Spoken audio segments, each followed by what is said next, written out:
Welcome back to another episode of the LeCiSCO Show. Hey, how's it going, everybody? So, I want to really discuss to you guys another detail. It involves something I haven't seen at all in a while, and that whoa, hold on. All right, this is future Cisco talking to you after trying to do the video with the hidden details. So here's the funny thing. It's not just the hidden details, but it's also a little review of the movie. You didn't watch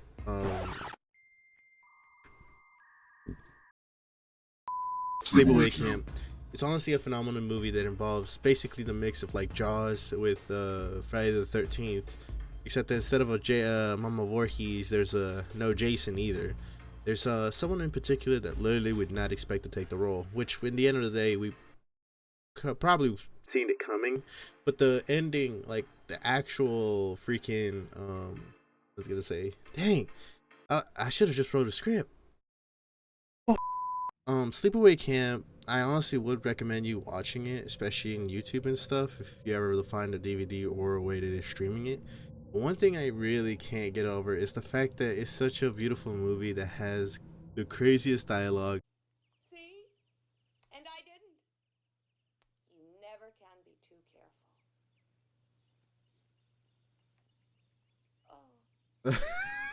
careful. Only one line. I'll give it. Just like you left me! I don't know what you're talking about. I didn't do nothing. The most craziest acting I've ever seen. Let him go. Bro, Shanling is in a Godfather. Dang.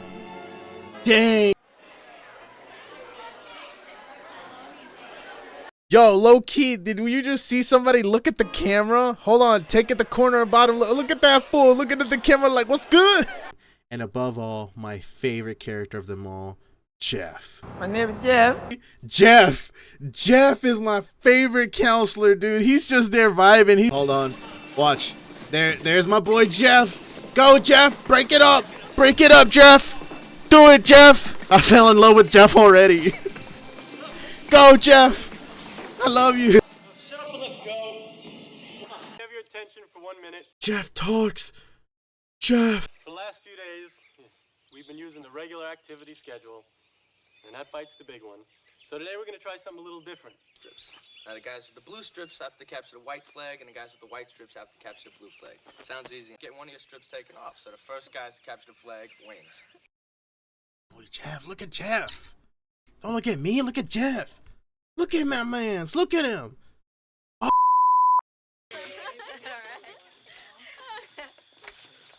Look at my mans go. Damn, look at Jeff. What are you talking about? I have no crush. Wait a minute. Where do you think you're going?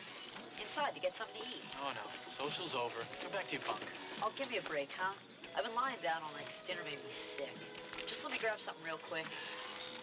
Well, dinner was Just make it snappy. Thanks, Jeff. That's why I love you, Jeff. You're my boy, Jeff. Gosh, I freaking love you, Jeff. At him. Look at that. He's comforting her. Only Jeff can do that in his warm embrace. I love you, Jeff. I love you, Jeff. Oh. Man, I freaking love Jeff. Disclaimer, if you really want to watch this movie, I'd say go ahead and watch it. Link probably in the description below if you want to, and come back to my video, because there's also the hidden detail I was actually going to tell you. First, let me describe what happens in Sleepaway Camp for those that don't want to watch the movie. Of course, it involves our characters that we're going to follow throughout the movie, which is Angela, Ricky, Judy, Paul, and that's about it. Because these four, mostly those three, because we're technically going to count Ricky, Paul, and Angela. The main plot is that we're actually going to follow Paul and Angela, so I guess I should have just said two from the beginning. So it goes as a normal day, normal camp as it should be, and later situations happen where Angela is not comfortable talking to anybody, and that's where her cousin Ricky is there to help out in any way or form. helping out, like, you know, leave her alone, give her some space, or yeah, like, you got this, you got this. Of course, Paul has the eyes for Angela, and Judy was just not about it. Of course, with her head, like, henchman Meg, they're trying to, like, foil the plan and everything. Hey, little birdie told me you should take a break, and now it's a break time. I'll see you guys in another one. Wait, I'm not ending the episode. Hey, how's it going? Break time is over, so let's get back to work. Let's get to the episode. Now, I had reactions to how that dynamic went, and I'm not gonna lie to you, that movie, you kind of start rooting for both Angela and Paul, especially for just the connection and chemistry that they have. I mean, not gonna lie though, Paul wasn't able to get first base with Angela in the beginning, but somehow talking to her, you know, getting deeper in a nice conversation with her, kind of broke the ice for her. Ends up saying goodnight to Paul. Move out. Guess I gotta go. Well, good night, Angela.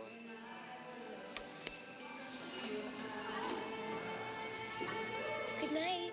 Oh, snap! Good night. Yo! I would say it's beautiful and everything. However, in the beginning of the movie, it showed Angela and Peter, Angela's deceased late sibling, and their dad, late dad as well too, enjoying a nice time in the beach. I think they were swimming and everything on top of the boat. However, an accident caused that both Angela's dad and her brother dies, leaving Angela as the only child, or orphan basically.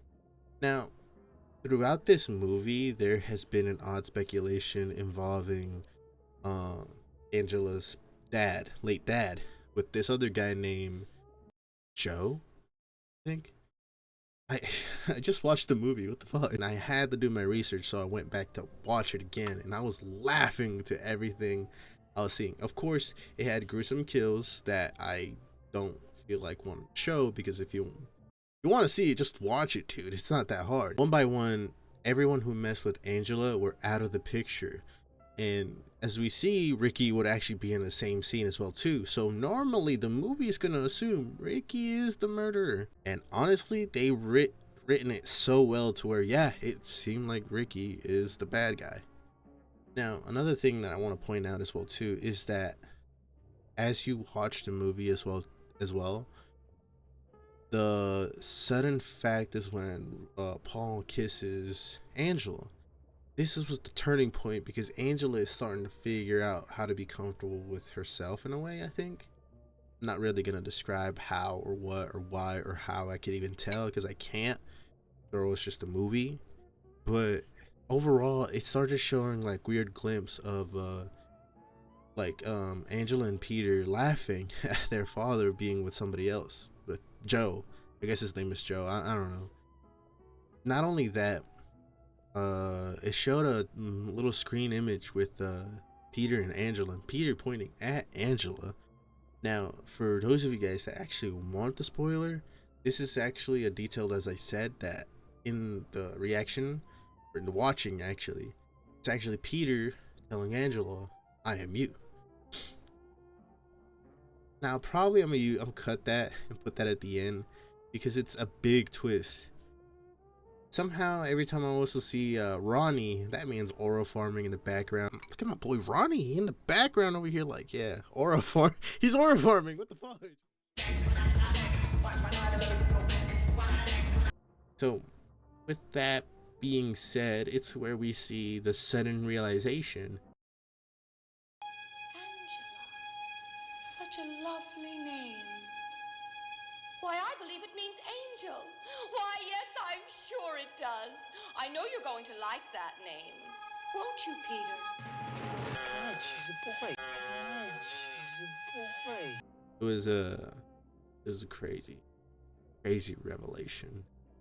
That is a topic that honestly is such a debate, and I am not qualified to talk about that.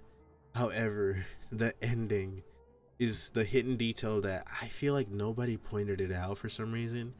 Maybe they did, maybe they didn't, but the thing that gets me is how every time it shows a green light, the green light itself highlights Angela's face, And the alignment that I'm going to show you is where I feel like if you were able to see it in a different perspective, it's kind of looking resembling to what Peter would have looked like if he was still a guy.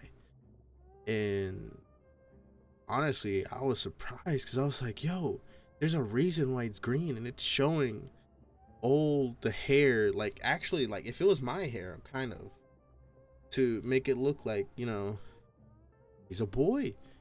And that would have been the version of Peter we would have seen if he was still a boy, but we didn't. We have Angela.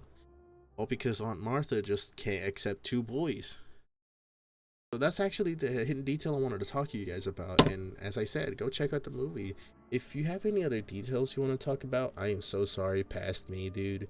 Like, I had to take over this video because I just had so much fun watching this movie, and I really wanted to share the details of this, like, face, of that iconic face that Felissa Rose did. And I had a friend that actually visited and met Felissa Rose, so I was so jealous, dude. But anyways, that's about me. Enough ranting, and also just reviewing and the hidden detail in general. I hope you guys enjoyed. I'll see you guys in another one. If you guys have any other hidden details that y'all haven't, like, feel like nobody has talked about or seen, let me know. Let me know. Talk to me. For now, take it easy. Have an awesome day. I'll see you guys soon.